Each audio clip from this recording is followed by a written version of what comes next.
1-5 Minnesota Vikings are in evaluation mode, and that should definitely include the Achilles heel, just the bane of the Vikings fans' existence in recent years, the offensive line. Now, a lot of the issues are with the guards. Can he play guard? Probably not. So left guard Dakota Dozier handed the job. Whatever. Ezra Cleveland is a left tackle playing right guard. No. Play him at left tackle, you cowards. Drew Samia is a college right guard who's trying to play NFL right guard, as well as Pat Elflein is also the name of a person. Cool. So the Vikings need to kick the tires and light the fires on the only true interior offensive lineman that they drafted in their 15 picks. The historic Kyle Big Hinton, the pride of University of Washburn. Go Ichabods. Let's talk about him today. So 6'2", 295, was a senior coming out of Washburn, which is in Kansas. I learned that like 3 weeks ago. Was a 3-year starter at left tackle for the aforementioned Ichabods. 33 starts on the blind side. Now, they're going to reduce him into guard. That's the plan. They also talked about him working at center, except that's still to be seen. But as a senior in 2019, was a second-team Division II All-American. But here's the kicker. So his tape is obviously like a human highlight reel because of the level of competition, but also his pro day may be one of the greatest pro days that we've ever seen from an interior offensive lineman, and that's not hyperbole. 4'8", 840.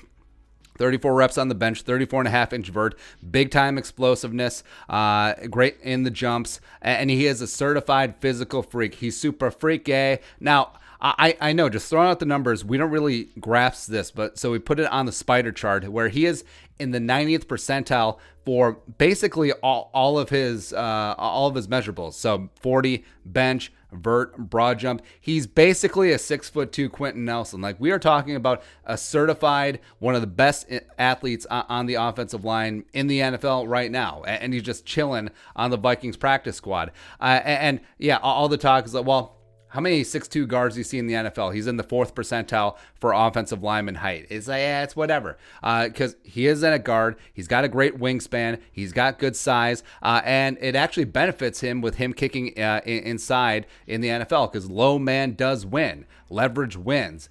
Plus he squats 595 pounds. So anchor, even at a reduced weight of 295, probably shouldn't be that much of an issue. And all the concerns about Samia and potentially Oli Udo and also Ezra Cleveland kicking inside that coaches and Spielman talk about is like, oh, well, the quickness of the game, all this, all that.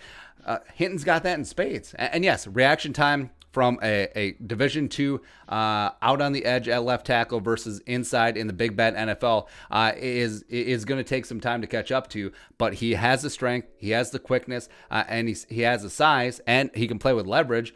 What is the downside? Like, what's he? Oh, he's bad. Oh lordy. Oh no. How will the Vikings ever financially recover from being bad at right guard or left guard? Like, they haven't been that like that for several years, right? So here's the thing too.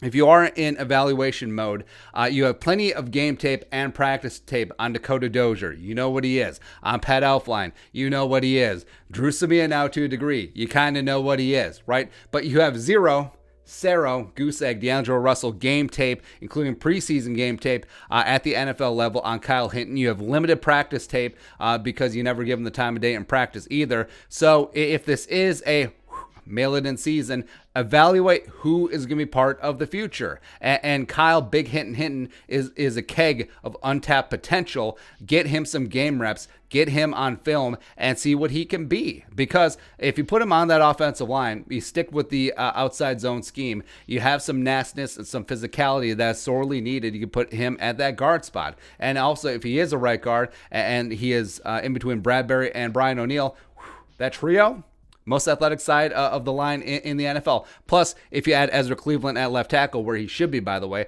and then you do draft a guard, let's go. Let's get this damn thing going because, no preseason really hurt guys like Hinton. I think he would have made a really big-time impression in a game situation. So get him active off the practice squad. Call him up, one of your 2 call-ups, or, hell, just put him on the 53. I don't care. You have an opportunity to get a physically gifted, scheme-perfect monster at a massive position of need guard. But if you're scared to try him, Dennison, Kubiak, Zimmer, then why'd you draft him? Then why? Then why did you make Kyle Hinton the only real interior offensive lineman in your historic 15-person draft class? Why'd you draft him if you're not going to use him? So use him. All right, so your thoughts. Pride of Washburn, Ichabods, Kyle Big Hinton, aka Chris Hinton. Let us know in the comment section below. Subscribe for daily Vikings takes. Want to support that work, post some in the Venmo. But until next time, Skol, production value.